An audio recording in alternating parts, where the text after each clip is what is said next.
نو دا د آقا خپرونو چلولو لپاره تاسو مجبوره وای که نه چې له هندوستان نه مو امیتاب بچن راوستی وی دغه سیند باندې چې دغسې یو څو غټ غټ بندونه جوړ شي که نه چې دا اوبه پکې ذخیره شي نو خدا وراستی بیا د هغه خواهشه راشوه.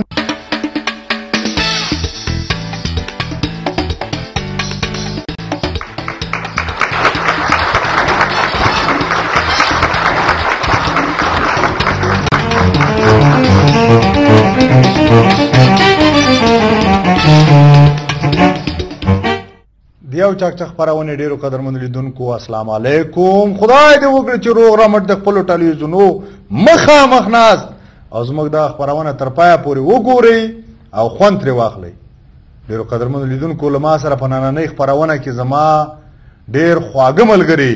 ګلملا همکار صاحب او سمسور صاحب هم شته دي. ستړي مه شئ، خوشحاله اوسئ اکا. ای درنو لیدونکو، زه خپل اکا ته او تاسو ګرانو لیدونکو ته یو درجن سلامونه او 50 پیته نیکې هیلې ډالۍ کوم. هیله ده چې ویې منئ. موږ یې په 100 نیکو هیلو او په 200 سلامونو باندې منو او ورته وایو چې وعلیکم السلام ورحمت الله وبرکاته. او زه هم په خپل وار سره همکار صاحب او آقا او درنو لیدونکو ته نیکې هیلې او سلامونه وړاندې کوم. ډیر ښه. وعلیکم السلام. وعلیکم السلام. مننه. همکار صاحب آقا څه دې وی؟ ما دا ویل که نه یوه ښځه چې دومره ښایسته نه وه لکه ما غوندې ته خو ښایسته سړی یې آقا که نه سترګې دې ښایسته دي لکه ما غوندې دغسې یوه ښایسته ښځه وه که نه خپل خاوند ته یې ویلي وی سړیه زما او د لمر تر منځ توپیر شته؟ خاوند یې ورته ویلی چې هېڅ توپیر نشته ځکه چې لمر ته مخامخ نشم کتلی او تا ته هم نشم کتلی.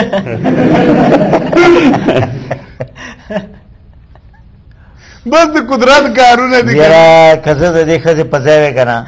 نو زه یې دې سړي نه خفه کېدم که نه بس بېکاره خبره یې ورته کړې. وی که نه ښه اوس دا راته وایه چې بیل او برې مو راوړي دي که نه؟ بیل برې بلکل بیل او برې ډېرې دي اکا. اکا د مشرانو جرګې مشر فضل هادي مسلمیار صاحب وویل هغه کسان چې 2 تابعیتونه لري د هیواد ملي ګټو په ځای و هغه هیوادونو ګټو ته ژمن دي چې 2یم تابعیت یې لري. په خبره دې سر خلاص شو. یوه خبره زه درته کومه چې دا د مشرانو جرګې انګړ چې ده که نه دې ورځو کې په داسې بلبرو باندې غږېږي که نه چې دا بلبرې ګوره ډېر ارزښت لري چې باید یې پرې وغږېدل شي. دغه خپله دا 2 تابعیته خلک چې دي که نه دې ته په اصل کې وایي چې ګوډاګي. دا ګوډاګي دوی ته وایي. دا 2 تابعیته چې لري خو هم دې ته ګوډاګي وایي که نه او که نه ته څه نه وایي چې د خپل ملک دپاره کار نه کوي او بس د بل ملک دپاره کار کوي. خامخا او دا خلک د دې وطن لپاره په تاوان دي. بلکل. ودې نه ویلې چې ولې وروره نو ګوره هغوی دلته د غلا دپاره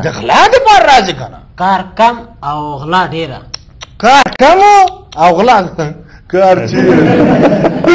کم کار چې کولی که نه د 11-12 کالو کې ته یقین وکوې اوس به په کابل کې خو به یوه قسم هغه نه وه دا خامه پاتې نه وه. ټولې به پخې وې نور که هېڅ نه وای که نه هېڅ نه وای. وطن به ګل ګلزار وطن یو بند خو به جوړو که نه یو بند خو به د برېښنا جوړو که نه. مونږ خو اوس په دې 12 کلونو کې غیر له دې نه چې هغه یو څو سړکونه په موبلایلو باندې تور شوي دي نور هېڅ نه لرو. ګوره هغه کسان چې 2 تابعیته لري دلته د غلا لپاره راځي د کار لپاره نه. دا دلته غلا وکړي لکه کابل بانک چې اغلا کړ او بیا لاړ شي هغه د خپل بادار کور ته خپل کوډاله کې نه وځي خپل کوډاله کې نه پوه شوې تر سوال ته خرچه اخلاص اوس پوه شوم اوس پوه شوم خو اوس د مونږه هیلم د مشرانو له جرګې نه دا ده که نه چې دغه کسان وپېژني دغه غله وپېژني او له دې غټو غټو چوکیګانو نه راګزار کي سلب اعتماد کي که بیا چیرې هلکه دغه ګوره دا دهلیزونه مالیزونه چې جارو کوي که نه که دا دنده ورکړي پروا نه کوي خو په هغه کې هم موږ پرې خوښ نه یو ځکه جارو کوي به دلته دهلیز دی ساري به د تا کار چې وایي دی څه کوي چې دی څه کوي هله جارو به دلته وایي که نه ساري به د تا کمپیوټر چې دی څه لیکي کمپیوټر به دقه په دقه پاکوي وای وای وای وای زمونږ نیم مملکت چې دا کنه دوه تابعیته ونوشي جان که دا تصویر ګورو بیا په خبرې کوي د مشرانو جرګې رئیس فضل هادي مسلمیار وویل هغه کسان چې دوه تابعیتونه لري د هیواد د ملي ګټو پر ځای د هغه هیواد ګټو ته ډیر ژمن وي چې دویم تابعیت یې لري دا وویل چې په هیڅ ډول باید دوه تابعیت لرونکي کسان د ډیپلوماټ او یا هم د کونسلي کارکونکو په توګه پر دندو ونه ګمارل شي دا وګوره ودرېد افکار صاحب یو شعر خو ورته ووایه زه توکل په خدای زویه ناپویه په لیوانو مې بیا مه خرڅوه په ظالمانو قاتلانو مې بیا مه خرڅوه زامن دې خرڅ کا لوڼي خرڅ کا او ځان خرڅ کا له ما نه واوړه او له ما نه واوړه په هندوانو مې بیا مه خرڅوه په پنجابیانو مې بیا مه خرڅوه په انګریزانو مې بیا مه خرڅوه وی وی وی وی وی خاوره ورته وایي که نه دا وطن چې ما دا لوڼې دې خرڅ که خیر دی خو ما مه خرڅوه نه بلې موضوع ته شه بله موضوع ده که بله بیلبره د هیواد امنیتي لوړپوړي چارواکي وایي که چیرې د پاکستان سره د افغانستان په پولو راولاړه لانجه د خبرو له لارې اواره نه شي نو دوی دې د پاکستان پوځیانو د توغندیو د راویستلو اډې په نښه کړي اوهو یعنې دوی داسې ویلي دي چې له هغې خوا نه په موږ باندې دا توغندي را توغول کېږي او دا بند نه شي نو موږ به هم په ورته عمل باندې لاس پورې کړو پورې کوي که نه پورې کوي د چا امر ته انتظار استی کله دی پورې کوئ په خوله باندې وایه چې دا به وکړو به وکړو ولاکه خاورې وکئ خاورې ولاکه وکئ چې کول اوس بیدالو د پاکستان فوجیان په ورځ کې 300 400 توغندي زمونږ په وطن باندې را توغوي خو چې له حکومت نه پوښتنه وکړي که نه وایي خدای دې نه کړي موږ هېڅ خبر نه یو دا وګورئ وایي موږ هېڅ خبر نه یو او دوی وایي چې موږ له ولسمشر نه اجازه غواړو بیا د پارلمان هم دا خبره راته تایید کړي چې ورځئ پې باندې ته به وایې چې دا د ولسمشر امر او د پارلمان په تایید کې د اټوم بمونه دي یا اسکاټونه دي چې دوی به یې راواخلي دس د پاکستان اډې به پې وولي مولا مې صاحب روزي کا نور هېڅ نه یې لاغونه یې زده کوي وولئ اخواته او دې خواته یې وولئ دا کږې خولې چې دې په څوک باندې سمېږي ویې درځوئ که بیا پوښتنه یې کوله که نه ورته یې موږ خبر نه جذبه کې راړي که نه نو جذبه کې به ولې نه راځم دا خلک چې دي که نه دا استراتیژي وایي که نه ولاکه په خاورو خبرې په خاورو ولاکه خبرې پخواني وختونه مې رایاد شول که نه پخواني وختونه او دا مې په خپله او په ځان کړي وه کملتین البته شي خوښ په یم وای خدای ما خوښ په یم چی وای ته دا چی وای ګل ملا همکاره که موږ هغه خپل هغه اسکاټونه هوراګان سکرچل ورته وي سکربیس ورته وي چې شی ورته وي کنه هغه اصلي دوی ته په توفو کې نه وای ورکړي اسکاټ اسکاټ کنه دوی ته په لوناګان کدی ته ډالې کړي نه وې نو اوس یو دوه اسکاټ مرته د پنجاب اخوا ته دی خوا ته وشته وای کنه چې د شي چې لړزېدلې وای کنه د پنجاب خاوره کنه بچو یې ورته ویلي چې دا څه خبره ده بیا به څه کولو معاف کرو بھائی معاف کرو ہم سے غلطی ہو گیا بچے سو جاؤ کہ پٹھان آ گیا چې تاسو خو موږ ښه پېژنئ که نه چې تیار په لنګ کې یو که نه دا ډزې چې کوئ غوټه به خلاصئ بیا به څه کوو بیا به څه کوو تصویر ګورې بلکل تصویر وګور امنیتي لوړپوړي چارواکي وایي چې کله پاکستان سره د ننګرهار ولایت سرحدي سیمو ستونزه د خبرو اترو له لارې هواره نه شوه نو ملي ځواکونه به هغه سیمې په نښه کوي له کومه ځایه چې برید کیږي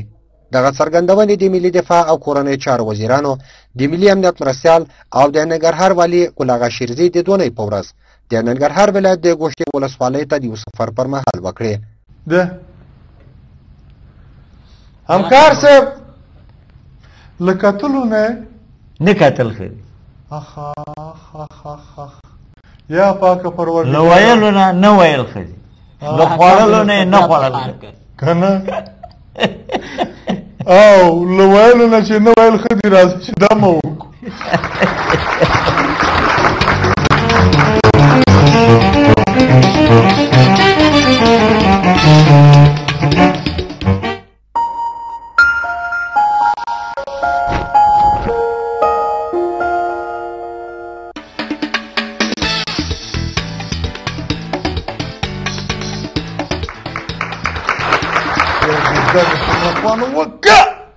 نو اکا دلته ما سره یوه بیلبره وه موضوع چې ورته وایي وی د مشرانو جرګې د ملي اقتصاد او بودیجې مشر ویلي چې په ایران کې یو شمېر افغان زندانیانو په اړه ویلي دي چې په کابل کې د ایران سفارت چارواکو ورته ویلي کوم کسان چې په ایران کې په عمر قید بند باندې محکوم وو هغوی اعدامیږي یاره ډېره د افسوس خبره ده افسوس خبره نو ګل ملا همکاره یوه خبره درته کوم چې د ایران حکومت چې د هغه ملامت نه ده پلار یې ملامت ده زمونږ بندیان اوس د خیره اعداموي نو نه به اعداموي تا ولې په دې خبرونو کې وانه اورېدل چې د ایران اقتصاد کم ځای نه کم ځای ته راولوېده پخوا به د 50 افغانۍ ورکړلې که نه 1000 تومنه به یې درکول اوس له 500 نه 1400 ته راولوېده 14 افغانۍ به ورکوي او 1000 تومنه به اخلي عجیبه سړی دا اقتصادي بندیزونه چې په دې باندې ولګېدله دا سوداګریز بندیزونه اوس یو مملکت هم د ایران نه تیل نه اخلي نو خو بیچارهګان هغوی دومره پیدا کوي که نه چې له خپل بچي پې باندې وساتي بندیانو ته ډوډۍ له کمه کړي واوروره چې بندیانو ته ډوډۍ نشي ورکړی د ولږې مري او دومره خوار شول خدای خوار کړي همدغسې نو موږ ته دې ووایي موږ به خیر دی د خپلو بندیانو ته به هلته ډوډۍ ورسوو موږ یې خپل له پټۍ ورته لیږو چې هر چې خوراک یې یعنې مطلب دا ده چې دا خپله روزي به ورسره نیمه کړو هلته ډوډۍ خدای دې راته نه مړه کوي راته نه دي اعداموي زمونږ بچي دي زمونږ وروڼه دي موږ پې دردېږو خود پې دردېږو جانو مانو تاسو په خپله ژبه کې هغه متل نه ده اورېدلی چې وایي مران زیردستان را کې گرفتار زبردستان نشوي